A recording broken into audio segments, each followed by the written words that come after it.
Hello tout le monde, j'espère que vous allez bien, que vous passez une excellente semaine, une excellente journée et je vous retrouve pour l'épisode numéro 48 de Mariage engagé et j'inaugure un nouveau format alors que je ne sais pas si je vais répliquer à l'avenir, ça va dépendre de mon inspiration et surtout de la réussite, du succès que cet épisode aura auprès de vous, mais c'est un nouveau format que je vais appeler l'instant pop culture, l'instant où on mélange pop culture, cinéma, livres, jeux vidéo, etc.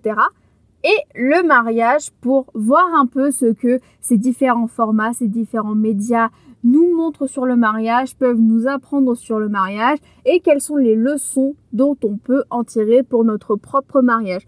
Pour ce premier épisode, étant donné que c'est la semaine d'Halloween et que comme vous le savez maintenant, j'adore cette fête, je me suis dit que c'était l'occasion dans cet épisode de revenir sur les mariages dans les films et séries d'horreur de façon globale. C'est-à-dire que le but de cet épisode, ça va être de vous faire frissonner un petit peu en vous racontant quelques mariages, donc de films d'horreur, mais également de films qui ne sont pas de films d'horreur, qui se sont mal terminés, où la journée du mariage était censée être la plus belle journée de la vie de ces différents personnages, mais au final, ça a fini par devenir l'une des pires.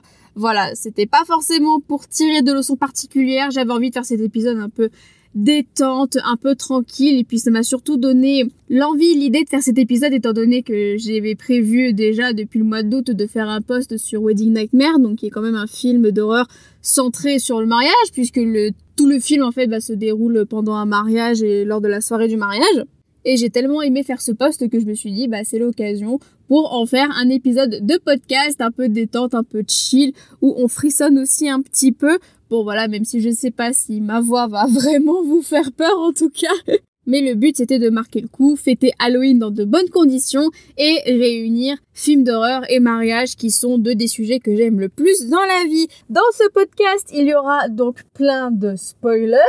Voilà, je ne vais pas me gêner pour spoiler les films et les séries dont je vais parler dans cet épisode. Donc ne vous inquiétez pas, je vous ai mis les timecodes exacts dans la description pour que vous puissiez voir de quel film, de quelle série on va parler et surtout les moments où ça spoil le plus pour que vous puissiez vous garder une petite innocence si jamais vous n'avez pas encore vu les films et les séries dont il est question et que vous souhaitez vous garder la surprise. Et donc si jamais vous écoutez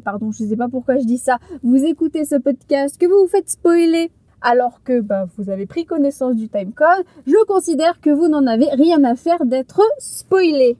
Chose intéressante puisque j'en parle, je vais mettre aussi dans la description les trigger warnings, donc c'est-à-dire des avertissements, parce qu'évidemment on va parler de films d'horreur, on va parler de scènes qui sont assez chocs, on va parler de choses qui sont brutales, et je sais que ce sont certains sujets qui peuvent choquer certains d'entre vous, donc c'est pour ça que je vous ai mis ces petits avertissements, donc en fonction des films et des séries dont on va parler, si jamais il y a un sujet dont on va discuter et que c'est un sujet qui peut choquer certaines personnes, je vous mets le trigger warning dans la description pour que vous puissiez être au courant. Et de toute façon, je vais également le dire à l'oral. Donc, ayez bien la description sous la main au cas où, si jamais j'oublie de le dire à l'oral, mais je vais faire en sorte de bien le dire à l'oral quand même.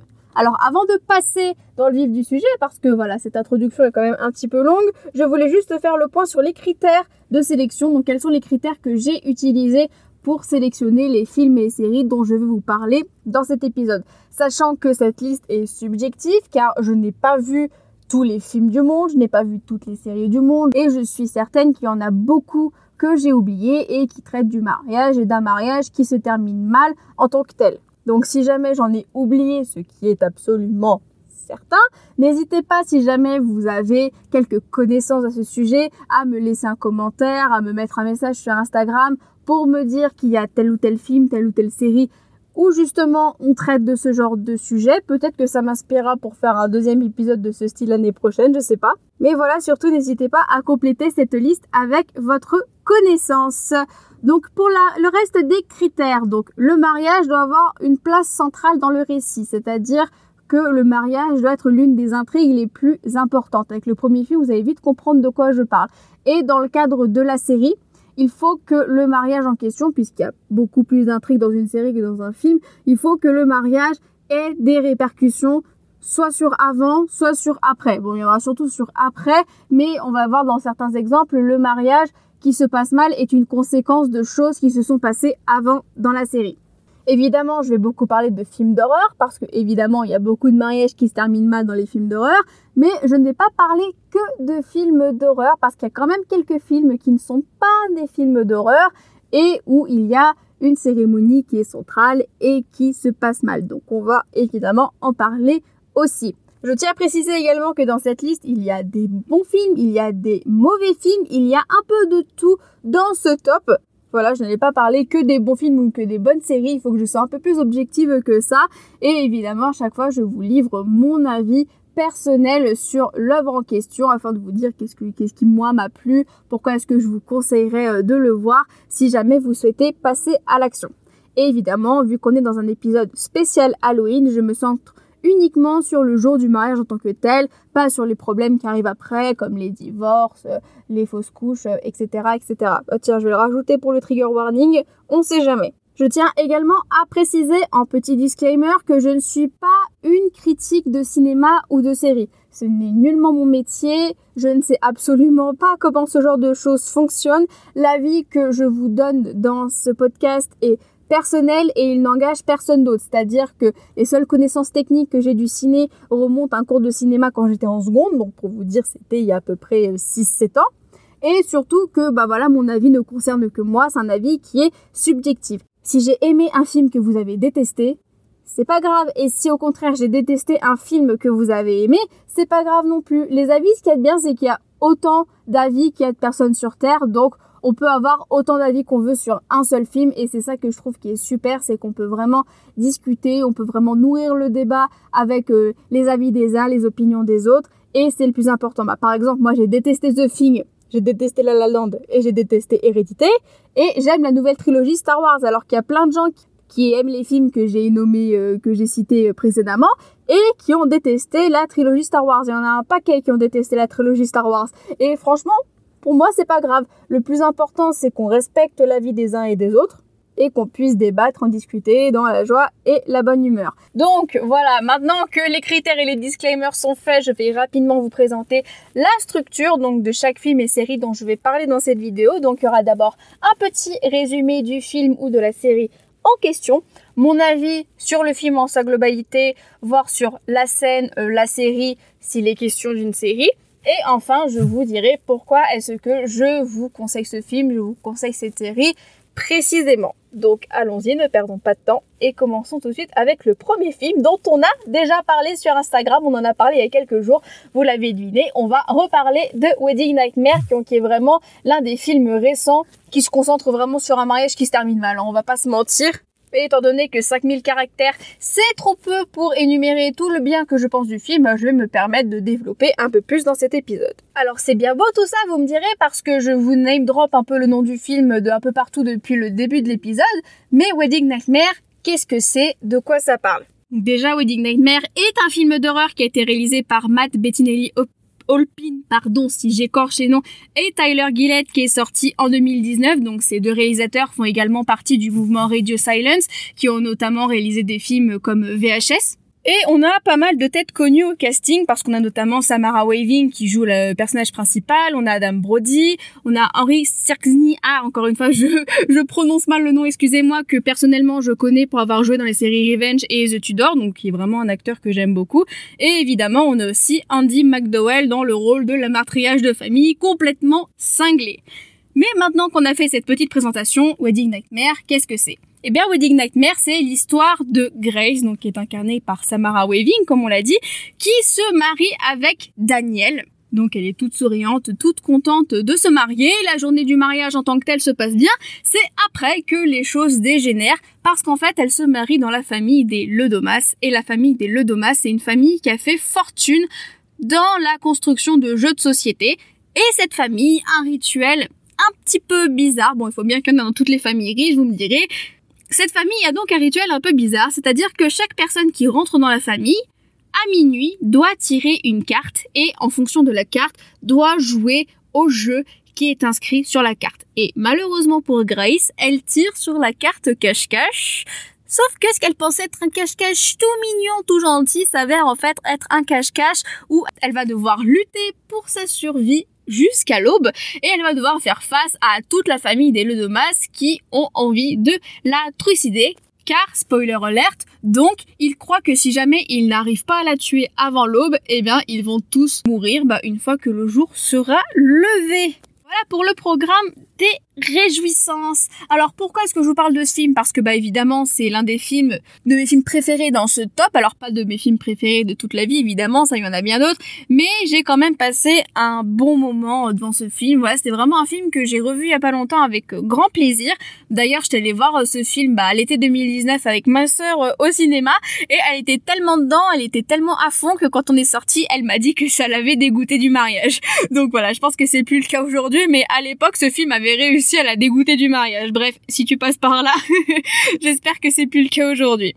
Et vraiment, si j'ai aimé ce film, c'est parce que pour moi, c'est pas juste une histoire de taré qui pourchasse une femme innocente et l'histoire d'une petite chose fragile qui devient une badass. Alors, ce que j'ai pas dit dans le résumé, mais que j'ai dit sur Instagram, c'est que Grace, de base, elle est orpheline. C'est un élément qui est très important parce que justement, elle a toujours voulu se sentir dans une famille et elle a envie en fait que la famille des Ledomas l'apprécie alors que justement il y a beaucoup de personnes dans la famille qui la dédaignent, qui la prennent un peu de haut justement par rapport à ses origines pauvres. Mais bon, je ne vais pas vous détailler la psychologie du personnage. Pour ça, je vous renvoie vers l'excellente vidéo de Judith de Demoiselle d'horreur, donc qui est une chaîne YouTube sur le sujet qui vraiment en fait traite de personnages féminins dans les films d'horreur à travers d'axes qui sont très intéressants. Donc je vous mets le lien vers la vidéo qu'elle avait faite sur Grace et je vous encourage à découvrir d'autres vidéos sur d'autres figures féminines incontournables du cinéma d'horreur si ça vous intéresse. Pour parler d'autres qualités pour moi du film, alors je vais parler de l'humour évidemment parce que c'est aussi labellisé comme étant une comédie horrifique. Je trouvais que l'humour était quand même assez bien dosé, même si il est quand même bien lourd des fois à certains moments. Par contre, il y a quand même certains personnages qui sont vraiment très caricaturaux. Enfin, je pense à notamment l'une des belles-sœurs de la famille qui enfin voilà, je dirais pas qu'elle si elle est complètement tarée en fait, on va pas se mentir, elle est complètement tarée, mais en fait, elle est tellement tarée en fait qu'en fait, on a l'impression que c'est juste une blague en fait, dans le sens où peut-être qu'elle surjoue, je sais pas, enfin j'avoue que j'ai pas regardé d'autres films avec cette actrice, mais à mon avis, il y a peut-être un peu de surjeu, donc des fois elle te fait des actions et enfin tout ce que t'as envie de faire c'est de rigoler parce qu'à un moment c'est ridicule quoi. Mais bon, le reste de la famille fait quand même très bien le job. Enfin, les acteurs, c'est quand même des acteurs qui sont assez connus et qui sont réputés, donc ils font très bien le taf. Voilà, je maintiens ce que j'ai dit, c'est un très bon film pour passer un très bon moment, je vous le conseille parce que ça reste quand même un bon divertissement. Alors dans mes souvenirs, il y a pas de jump scares, de moments qui font vraiment sursauter pour rien et ensuite toute la salle rigole parce que c'est tellement stupide. Non, dans ma tête, il y avait pas ce genre de choses-là, ça reste un film qui est quand même bon, qui reste un bon divertissement, qui traite d'un assez bon sujet. Bon, par contre, évidemment, faut pas s'attendre à trop réfléchir, faut un peu accepter de poser son cerveau à certains moments parce que ça reste quand même un film qui ne se prend pas trop au sérieux. Et d'ailleurs, les deux réalisateurs dont je vous ai parlé ont enquillé sur les deux derniers volets de la saga Scream. Donc le 5e qui est sorti début 2022 et le 6e film, on espère le dernier, mais bon, ça, c'est encore une autre histoire, qui sortira en mars 2023. Ceci étant fait, passons au deuxième film de la sélection et vous allez voir qu'il y a un peu un grand écart entre les deux, même si le cœur reste le même. D'ailleurs, ces deux films qui ont beaucoup été comparés au moment de leur sortie. Alors, c'est Le Bal de l'Enfer. Le Bal de l'Enfer qui est le film le plus récent de cette liste, hors série parce qu'évidemment, il est un peu plus récent en termes de série, mais donc qui est un film d'horreur évidemment qui est sorti en été 2022.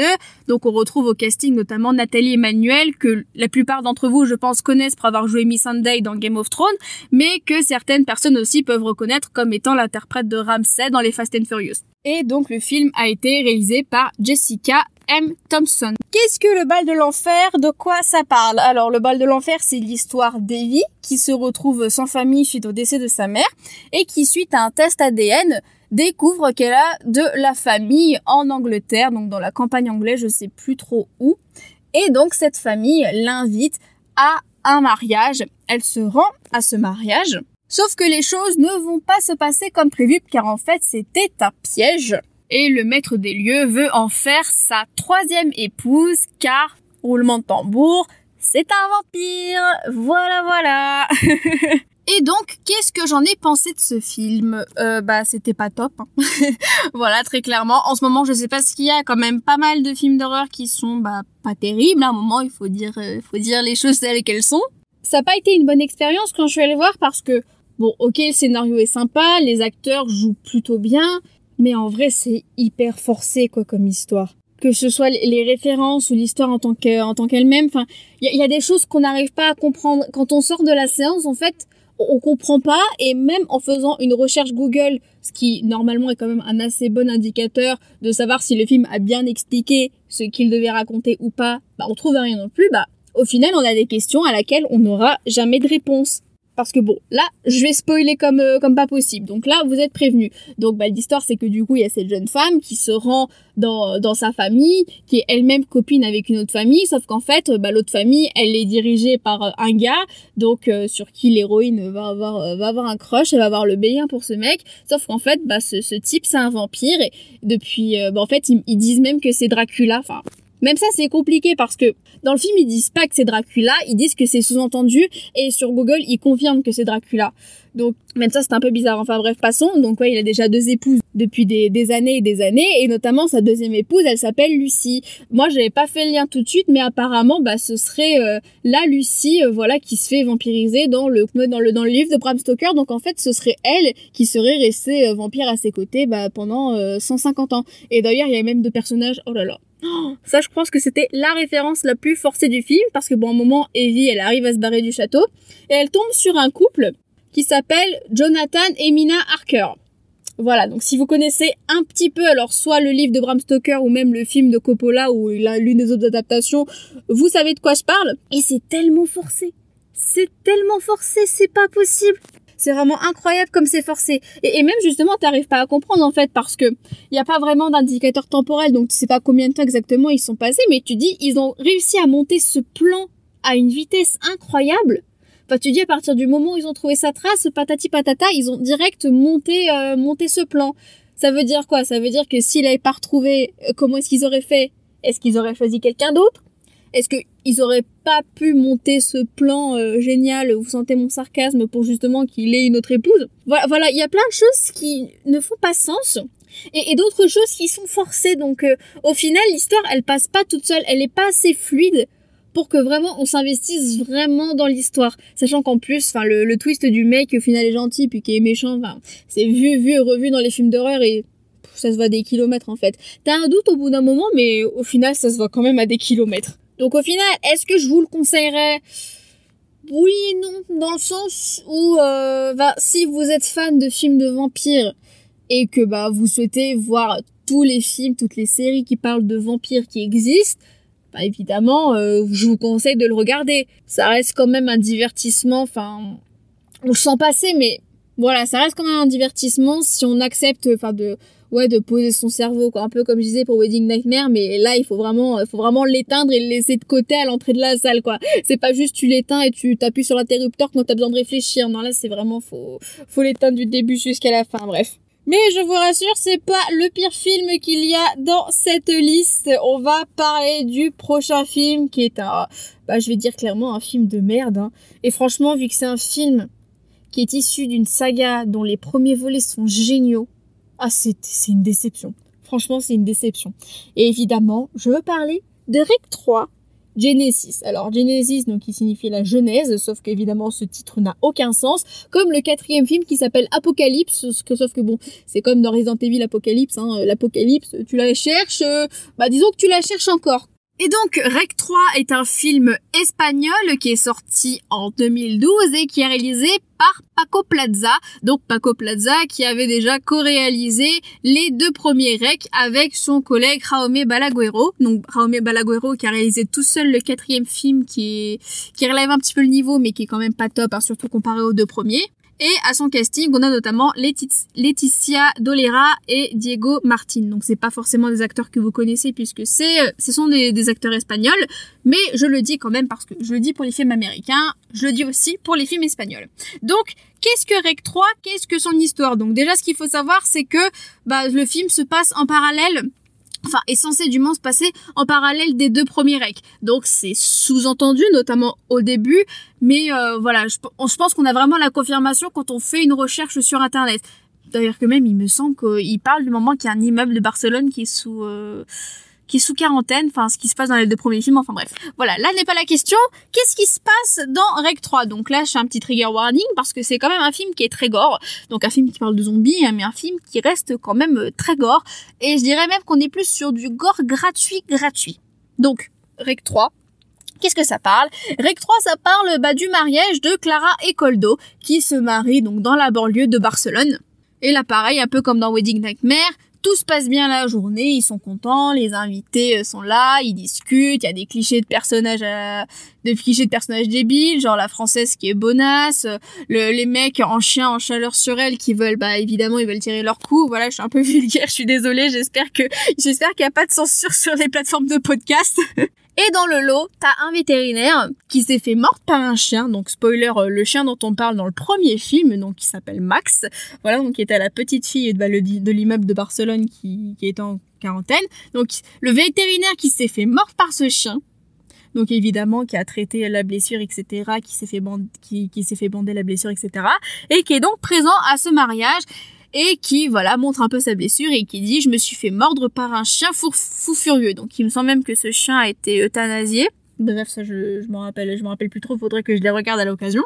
Et donc, vous vous en doutez, soit si vous connaissez un petit peu la saga ou juste si vous avez compris où je voulais en venir, la cause de l'affection, va y avoir une infection, voilà, tous les invités vont se transformer en zombies, donc le tonton vétérinaire en prime, donc qui va se transformer en zombie et qui va mordre tout le monde, ils vont se transformer rapidement, quasiment tout le monde va se transformer, et il y aura plus qu'un groupe de personnages qui vont survivre et qui vont devoir survivre jusqu'à ce que les secours arrivent, ce qui n'est pas gagné tout de suite. Voilà pour le résumé. Donc, maintenant on va passer à mon avis. Ça vole pas haut non plus, hein. Je vous l'ai déjà dit au début, mais franchement c'est raté. Surtout quand on compare à Rec 1, qui est vraiment l'un des films qui m'a fait le plus flipper de ma vie. Même le 2 qui restait quand même bien, mais bon, qui est quand même moins bon que le 1, restait quand même de bonne facture. Mais là, c'est la catastrophe.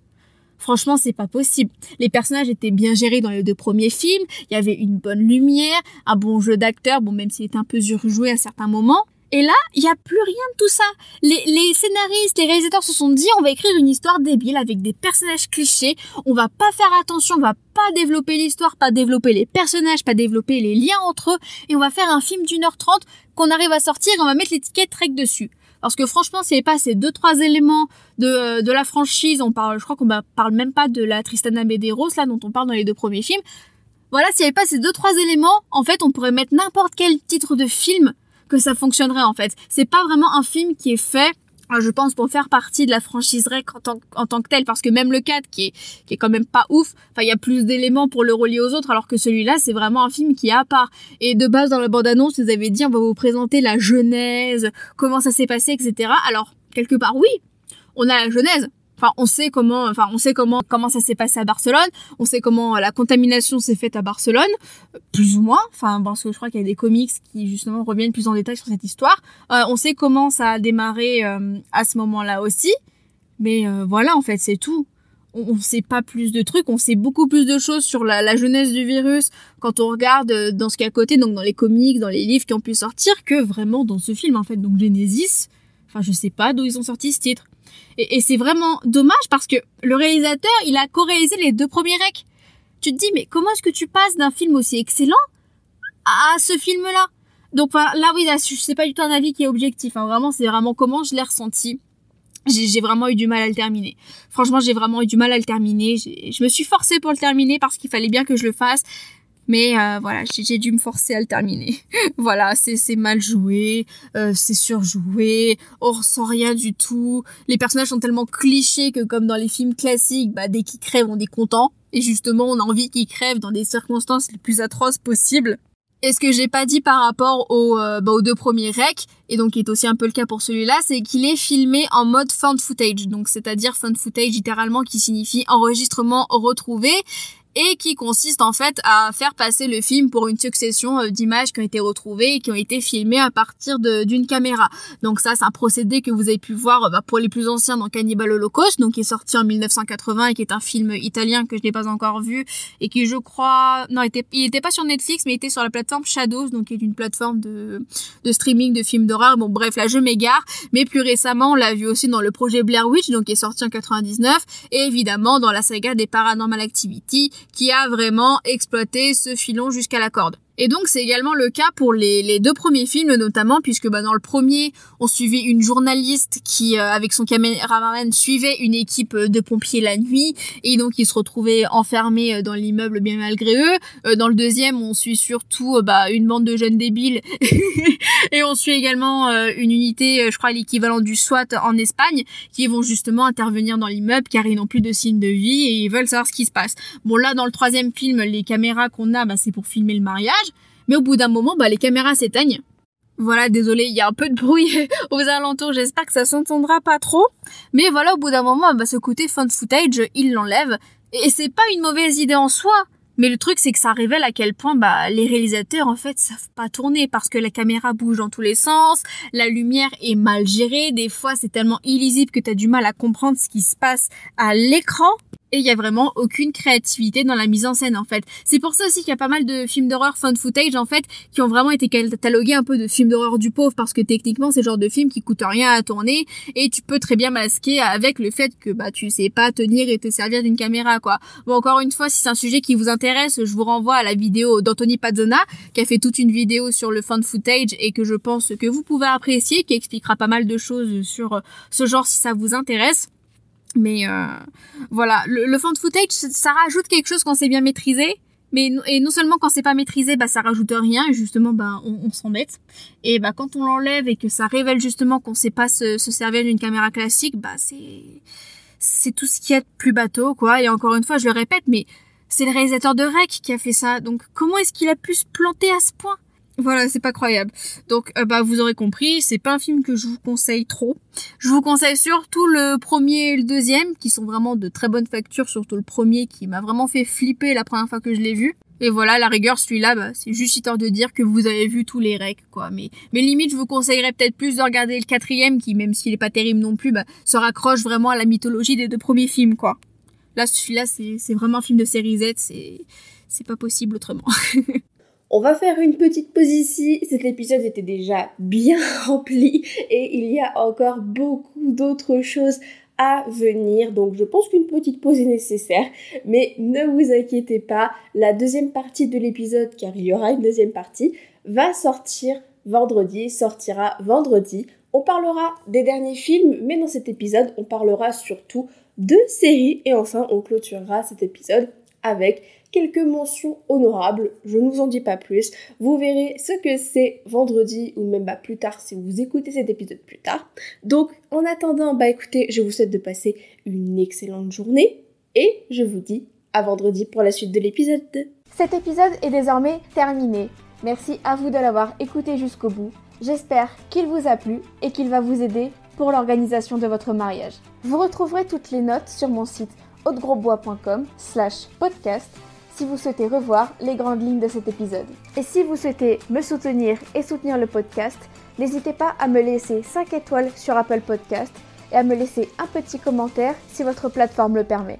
Je serai ravie d'avoir vos retours et cela m'aidera grandement à m'améliorer et à vous fournir des astuces toujours plus concrètes pour vous aider à organiser votre mariage éco-responsable.